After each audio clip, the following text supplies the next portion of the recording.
Bonjour à tous et bienvenue dans cette vidéo sur les segways.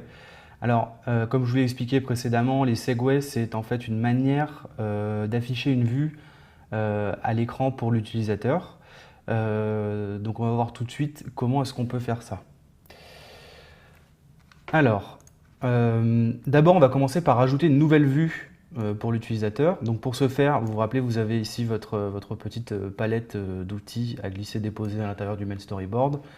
Tout en haut, vous avez le view controller, d'accord? Donc le view controller, en fait, c'est cette grosse chose carrée ici. Donc vous pouvez toujours drag and drop, et voilà, comme ceci, le relâcher. Et donc là, on se retrouve avec deux views, ok? Très très important. Euh, donc on va tout de suite customiser la deuxième vue. On va mettre, mettons, un label ici au centre, ok? On va, on va taper dedans second view. Ok.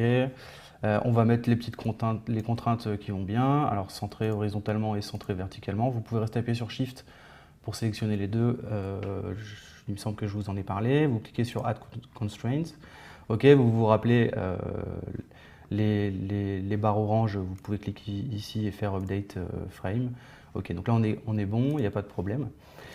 Et dans la première vue, moi ce que je voudrais, c'est par exemple un bouton qui, quand on appuie dessus, nous affiche la deuxième vue. D'accord? Donc pour ça, on va mettre un bouton, on va le mettre au centre aussi. Alors si vous utilisez les lignes bleues là, comme ceci, vous pouvez venir ici, toujours cliquer sur ce petit bouton et cliquer sur Reset to Suggested Constraints. Et donc là, il va en fait automatiquement mettre les bonnes contraintes qui vont bien.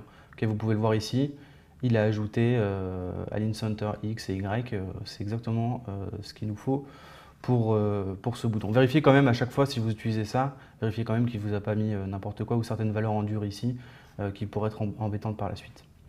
Alors maintenant, comment faire pour justement créer un segway entre cette vue et cette vue? Alors tout simplement, on va cliquer sur le bouton, rester appuyé sur CTRL, vous vous rappelez, et venir sur la deuxième vue ici et relâcher. D'accord? Donc là, vous avez une petite pop-up qui apparaît. Alors, bien sûr, les deux dernières, vous ne les utiliserez pas parce qu'il y a écrit deprecated, donc c'est plus utilisé, ça va bientôt disparaître. Vous vous concentrez à chaque fois sur ces types-là de segway. Alors, il y a plusieurs types.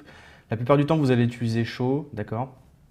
Parce que c'est celle qui marchera, on va dire, tout le temps. Les autres sont un petit peu plus, comment dire, différents. C'est-à-dire que show detail, en fait, ça va permettre si vous êtes dans un split view, d'afficher juste une certaine partie. Present Modally, c'est faire un vrai pop-up qui sera pas du tout, qui utilisera pas du tout certains autres contrôleurs qu'on verra dans les prochaines vidéos. Et pop-over, tout ça c'est juste une petite pop-up qui va s'apparaître, donc ça prendra pas forcément toute la taille de l'écran. La plupart du temps, vous cliquez sur Show, ok. Et donc là, vous allez voir voilà, une petite flèche qui apparaît ici. Donc ça, en fait, c'est notre segway. Okay, quand on clique dessus, on va voir comment est-ce qu'il est déclenché. D'accord, c'est highlight en bleu. Donc là, on voit bien que c'est le bouton. Vous voyez, quand je le sélectionne, on voit bien que c'est quand je clique sur le bouton, ça va permettre d'afficher du coup cette vue-là par-dessus. Donc il faut bien comprendre que c'est une stack de vues, d'accord? Donc c'est à chaque fois que vous ajoutez une nouvelle vue, la dernière ne disparaît pas, elle est toujours en dessous, d'accord? À chaque fois que vous rajoutez une vue, ça pop par-dessus. Donc on peut sélectionner ce segway ici, et donc on peut toujours l'inspecter, changer quelques valeurs, notamment son identifieur ici qu'on verra plus tard, sa classe éventuellement, mais la plupart du temps vous n'en aurez pas besoin, surtout son identifieur qu'on verra par la suite. Alors là du coup si on run,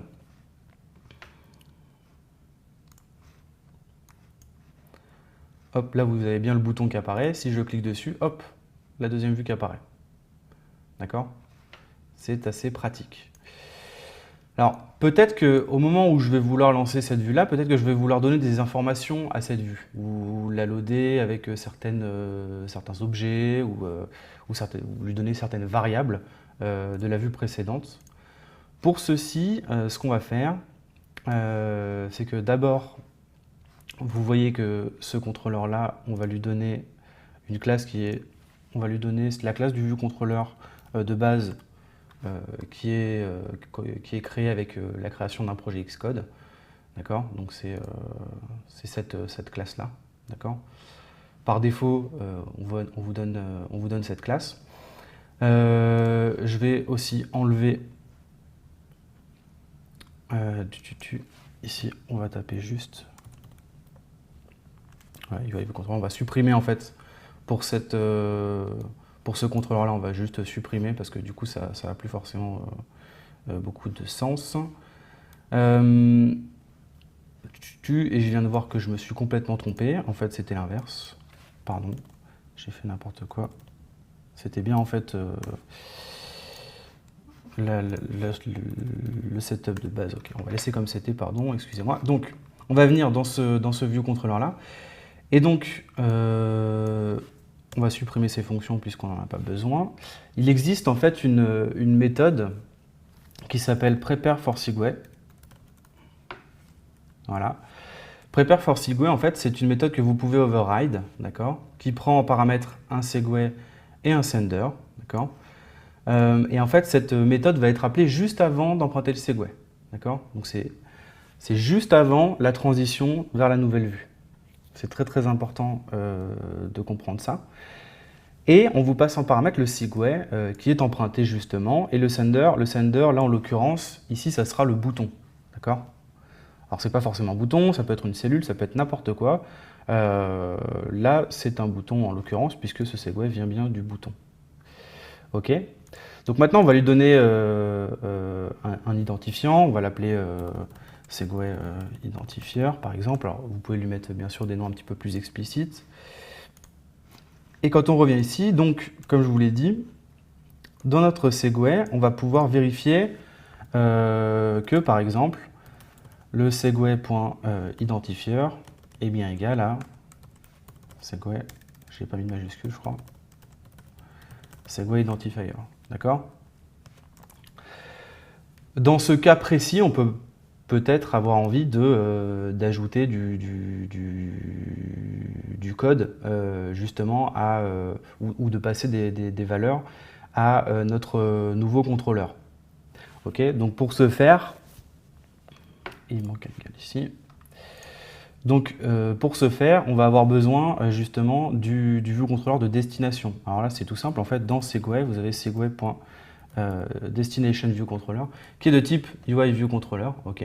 Et donc là, à partir de là, vous allez pouvoir le caster éventuellement et éventuellement lui donner certaines valeurs en paramètres, modifier certaines variables.